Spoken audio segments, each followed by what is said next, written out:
அவள் அணிந்திருந்த கொண்டையை அவ போட்டிருந்த கொண்டையை அறுத்து வந்தீரானா? அந்த கொண்ட முடிய அறுத்து வந்தா உமக்கு நிச்சயமாக இந்த பெரிய நாச்சியாலை திருப்பூட்டி தருவோம். அப்படி அந்த சந்தன தேவத்தை சொன்னாரே, அப்படியே ஆகட்டும் என்று ஆமா சந்தன தேவரோ இந்திராணியினுடைய கொண்டையை அறுத்தார். அந்த சன்னல் வடி அந்த கொண்டையை அறுத்துட்டு வந்தாரு.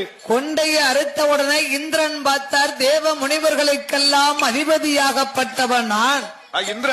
என்னுடைய தேவி இந்திராணியின் கொண்டையை அறுத்ததினால் நீர் பெரிய வல்லவர் தான், பெரிய பலசாலி உள்ளவர். உமக்கு நான் ஒரு குலத்தை தருகின்றேன்.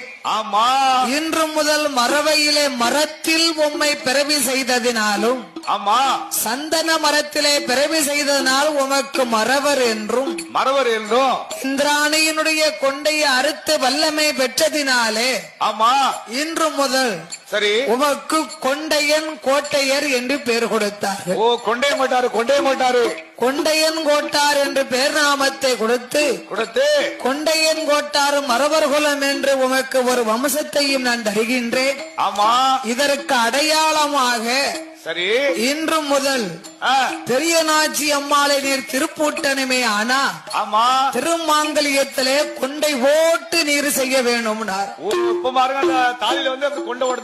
அதனாலதான் இன்னைக்கு நம்ம தேவர்குல சமுதாய மக்கள் எல்லாம் பருவம் தாலி கொண்டு ஓட்டிருக்கோம். கொண்டை ஓட்டு தான் தாலி செய்வாங்க. அதுக்கு பேரு கொண்டை தாலி, கொண்டையன் கோட்டையருக்கு. ஆமா, அப்படி இருவேர்களுக்கும் வெற்றி பெற்ற சந்தன தேவருக்கு, ஆமா நீர் இந்திராணியுடைய கொண்டை அறுத்து ஜெயம் பெற்று வந்ததினாலே இன்று முதல் சரி உனக்கு ஜெய வீர தேவர், ஆமா ஜெயக்கொடி வீர தேவர் என்று பெயர் கொடுத்து அந்த பெரிய நாச்சி அம்மாளை திருப்பூட்டினார்கள். சரி, அவர்களுக்கு என்று ஒரு நாட்டையும் ஒப்படைத்தார். அவருக்கு நாடு வேணும்ல, அது எந்த நாடு தெரியுமா?